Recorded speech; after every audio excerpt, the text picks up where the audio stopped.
ইন্ডিয়ার ভিতরে যেই সমস্যাটা এখনো পর্যন্ত সমাধান করতে পারে নাই নরেন্দ্র মোদী, এই বুঝি নরেন্দ্র মোদীর গদি হাতছাড়া হয়ে গেল। আপনারা জানেন, কয়েকদিন থেকে যেই ছাত্র আন্দোলন বলেন, তারপরে বিভিন্ন জনতার মাধ্যমেও যে আন্দোলনগুলো হইতেছে এখন, যে কোনো মুহূর্তে কিন্তু নরেন্দ্র মোদীর কিন্তু পালানোর পথ খুঁজতে হবে। আপনারা জানেন, যখন শিক্ষামন্ত্রীর পদত্যাগের দাবি উঠে, তখনও পর্যন্ত এই নরেন্দ্র মোদী কিন্তু কিছু জানায়নি এবং গণমাধ্যম কর্মীকেও কিন্তু তারা কোনো আশ্বাস দেয়নি যে আমি ছাত্রদের পক্ষে যাব। তো এখন যে বিষয়টা এসেছে, দেখেন, আজকে যখন শিক্ষামন্ত্রী যখন পদত্যাগ না করলো, তখন ছাত্র জনতারা তারা কি করলো, তারা কিন্তু নরেন্দ্র মোদীর পদত্যাগ চাইলো। তারা জানালো আমরা এখন সরকার পতন চাই। তো দেখেন, এই যদি হয় অবস্থা ইন্ডিয়ার, আগে কিন্তু আপনার সর্বপ্রথম দিল্লিতে যেই সমস্যাটা ছিল, শুধু দিল্লিতে আন্দোলন হয়েছে, এখন সাতটি রাজ্যে কিন্তু আন্দোলন হইতেছে এই সরকার পতনের। তো দেখেন, যদি এই আন্দোলনটা অব্যাহত থাকে, তাহলে কিন্তু যে কোনো মুহূর্তে নরেন্দ্র মোদীকে কিন্তু তার গদি ছাড়তে হবে।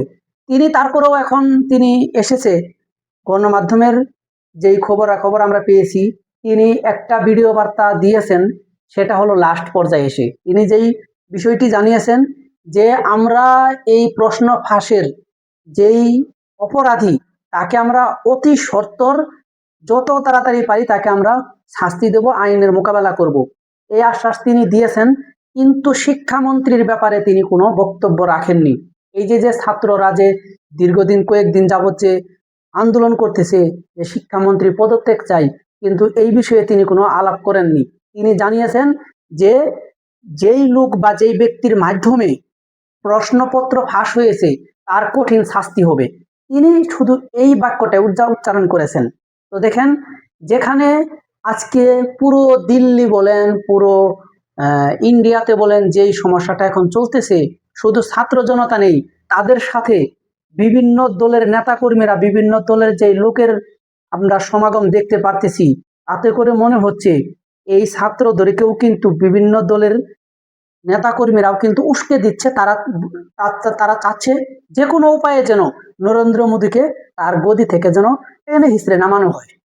দেখেন, আজকে যদি এই ইন্ডিয়ার যদি এই অবস্থা হয়, তাহলে তারা এখন কি করবে? দেখেন, আজকে কিন্তু একটি আমরা যে নিউজটি পেলাম, একটা সংসদ সদস্য, ইন্ডিয়ার সংসদ সদস্য, তিনি যেটা জানিয়েছেন, তিনি জানিয়েছেন যে বাংলাদেশ, পাকিস্তান, নেপাল, শ্রীলঙ্কা, এইগুলা দেশ ভাবার কোনো কারণ নেই।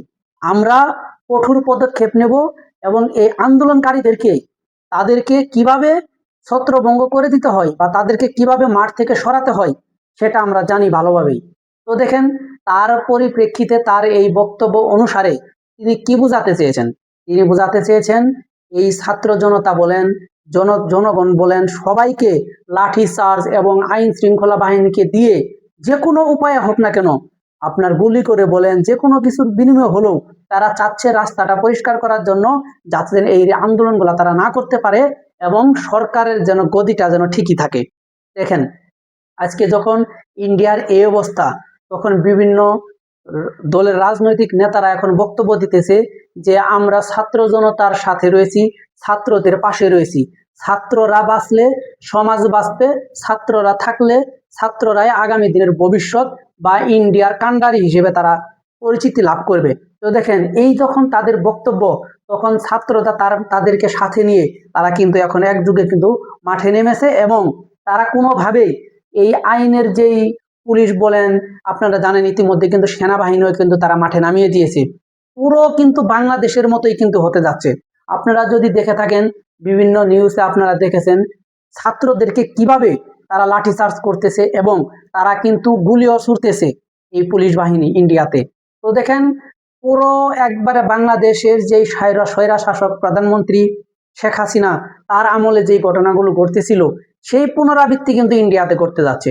তো দেখেন, যদি ছাত্রদের উপর আন্দোলন, এই আন্দোলনকে তারা যদি লাঠিচার্জ করে বা ছাত্রদেরকে যদি বাংলাদেশের মতোই যদি তারা এভাবে যদি মারপিট করে যদি তাদেরকে আহত করে বা নিহত করে, তাদের কিন্তু সেই খেসারত কিন্তু দিতে হবে। ইন্ডিয়া জনগণ তারা যে কোনো মূল্যে নরেন্দ্র মোদীকে গদি থেকে নামাবে, এরকম একটি ডাক তারা দিয়েছে।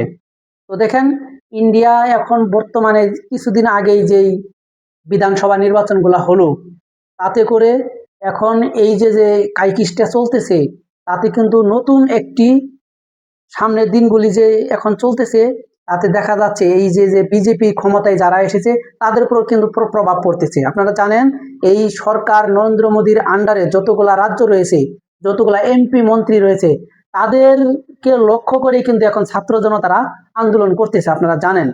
তো আজকে এখন ইন্ডিয়ার যে অবস্থা, ইন্ডিয়ার জনগণ অবশ্যই, ইন্ডিয়ার ছাত্র জনতা তারা অবশ্যই চাইবে তাদের দেশের ভিতরে এই সরকারকে কখনোই তারা রাখবে না, এমন একটা প্রতিশ্রুতি তারা কিন্তু দিয়েছে। তো দেখেন, আজকে যদি এই সরকার নেমে যায়, তাহলে তাদের কি হবে?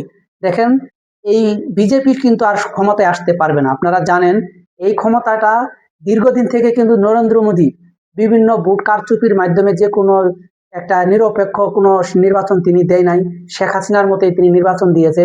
তো তাকে কিন্তু এই দল, আমাদের বাংলাদেশে যেমন ইন্ডিয়ার তালে যখন বাংলাদেশ নির্বাচন হয়, আপনারা জানেন সব নির্বাচনেই কিন্তু ভোট কারচুপির মাধ্যমে কিন্তু হয়। তো ইন্ডিয়াও, এই নরেন্দ্র মোদীও তিনি একই কাজ করেছেন, কখনোই সুষ্ঠু নির্বাচন তিনি দেননি।